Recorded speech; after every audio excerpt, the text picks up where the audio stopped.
Baik, kembali bersama saya Zulfikar Alimuddin dan saya Miss Adina Priyani. Bapak Ibu, sebelum dilanjut saya mau sampaikan bahwa nanti bagi Anda yang menonton sesi ini dan mau mendapatkan dokumen yang lengkap, Anda bisa berkunjung ke guruinovatif.id. Anda bisa dapatkan seluruh tahapan dan penjabarannya, ya.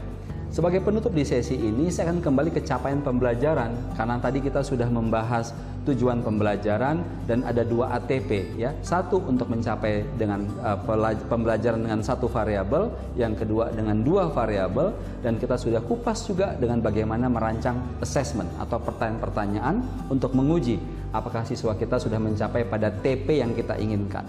Nah, kalau kembali kepada CP, tadi di awal kan saya sampaikan bahwa dengan belajar fungsi ini yang 1 variabel, siswa kita bisa berpikir lebih kompleks, bahwa ada bisa lebih dari 1 faktor yang mempengaruhi sebuah proses. Kalau terkait dengan mata pelajaran atau topik, maka ini jadi bahan baku mereka untuk belajar materi berikutnya, yaitu persamaan linear 2 variabel ataupun 3 variabel dan seterusnya, begitu ya. Nah, tantangan bagi kita para guru adalah ketika kita sedang mengajarkan ini, Miss Adina, ada bagian yang disebut namanya knowledge of learning, ya, yang kita perlu sisipkan ketika siswa kita dalam waktu tertentu seperti kurang paham, ya, atau tidak paham. Dan itu biasa saja, ya. Seringkali, sorry to say, para guru itu sering terbebani ketika siswanya tidak paham atau belum paham, gitu. Padahal itulah namanya peran kita sebagai guru, gitu ya. Tantangan kita bagaimana menciptakan knowledge of learning atau teaching teknik, ya, sehingga siswa kita bisa lebih memahami. Saya kasih contoh tadi gini, Miss. Kan waktu ada situasi di mana minuman airnya dijadikan 2 gelas, siswa itu masih berpikir bahwa ini menjadi variabel karena berubah dari 1 ke 2. Dan saya sudah kemudian bantu dengan penjelasan bahwa bertanya dulu ya pada siswa, yang berubah-ubah itu jumlah mangga 2, 4, 6, airnya tetap.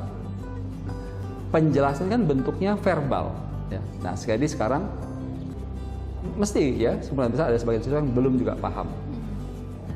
Kira-kira apa yang akan Miss Adina lakukan kalau siswa tidak atau belum memahami dengan pendekatan verbal? Apa yang Miss Adina lakukan? Langsung bawa contohnya. Bawa contohnya. Seperti apa tuh, coba cerita? Jus-jusan. Bawa jus-jusan. Oke. Kalau misalkan jusnya tidak ada karena ruangan kelasnya kita tidak siapkan, ya, apa yang Miss Adina bisa gunakan di atas meja siswa untuk menyampaikan variabel dan konstanta? Mungkin pakai PowerPoint saya mungkin. Pakai PowerPoint, oke, berarti menggunakan gambar, ya. Menggunakan gambar. Kalau menggunakan PowerPoint, gambar apa yang mau ditampilkan? Ya, jus-jusan tadi. Jus-jusan tadi, oke. Agar lebih variatif, supaya siswa tidak terkungkung dengan jus saja, gitu. Kira-kira apa yang mau dibawakan? Gambar apa? Mungkin proses mesin mungkin. Proses mesin? Iya. Mesin apa kira-kira? Misalkan yang di pabrik kan, ya beberapa macam mesin, terus tergantung dari masukannya nanti keluarnya jadinya apa. Oke, baik. Nah, bisa nggak kita buat sebuah kegiatan, ya? Ini kalau saya boleh sharingkan, gitu. Meskipun nanti akan ada sedikit tantangan memahami nilai fungsinya nih, Miss, karena agak sedikit kompleks nilai fungsinya. Saya mau bicara konstantanya itu telapak tangan saya. Ya, telapak tangan saya sebuah konstanta, kemudian variabelnya adalah jumlah pen yang bisa saya letakkan di atas tangan saya. Kemudian fungsinya adalah jumlah langkah yang saya perlukan untuk membawa pen ini dari tempat saya duduk sampai ke ujung kelas misalkan. Kalau di tangan saya ada hanya bisa pegang 5 pen, gitu. Kemudian saya punya 5 pen di kantong di atas meja. Kalau saya bawanya setiap jalan itu hanya 1 pen, maka berapa langkah, berapa trip yang saya perlukan untuk memindahkan pen ini, 5 pen ini sampai ke ujung kelas? 5. Gitu, ya. Nah, Jadi makna yang konstannya apa? Setiap saya berpindah. Kalau saya trip pertama saya bawa 1 pen, kedua 1 pen, gitu ya. Semuanya 1. Kalau untuk lebih cepat, saya taruh berapa pen? 5 pen. Waktu saya bawa 5 pen, tangan saya ada berapa?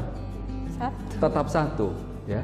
Jadi waktu bawa 1 pen telapak tangannya 1, waktu bawa 5 pen, telapak tangannya 1 juga. 1 juga. Jadi jumlah pennya berubah atau tidak? Berubah. Tangannya berubah atau tidak? Tidak. Tidak. Jumlah langkahnya berubah tidak? Pengaruh tidak? Tidak juga.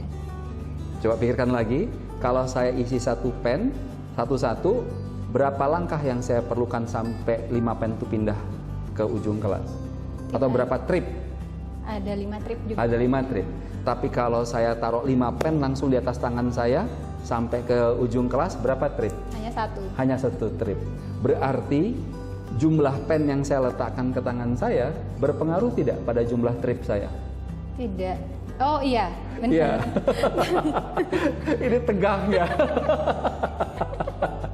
Oke, tidak apa-apa para pemirsa ya. Ini kan fakta ya, fakta, dan ini memang obrolannya memang langsung ya, tidak direncanakan. Jadi apa adanya gitu ya. Jadi mungkin misalnya juga stres juga ngadepin pertanyaan saya gitu ya.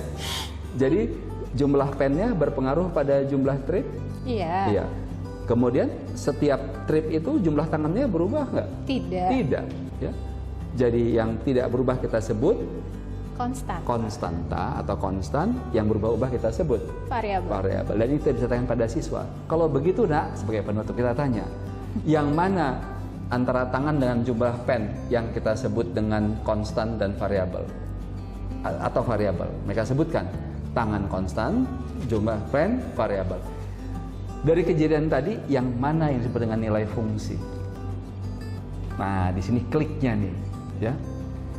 Siswa bisa jadi agak sedikit terhenyak, dia bingung gitu. Yang mana Miss nilai fungsi? Pulpen yang di ke akhir tadi yang ketiga. Oh, begitu ya. Bukan jumlah tripnya ya. Bukan jumlah trip. Oke, itu kita simpan untuk bahan pemikiran selanjutnya para pemirsa.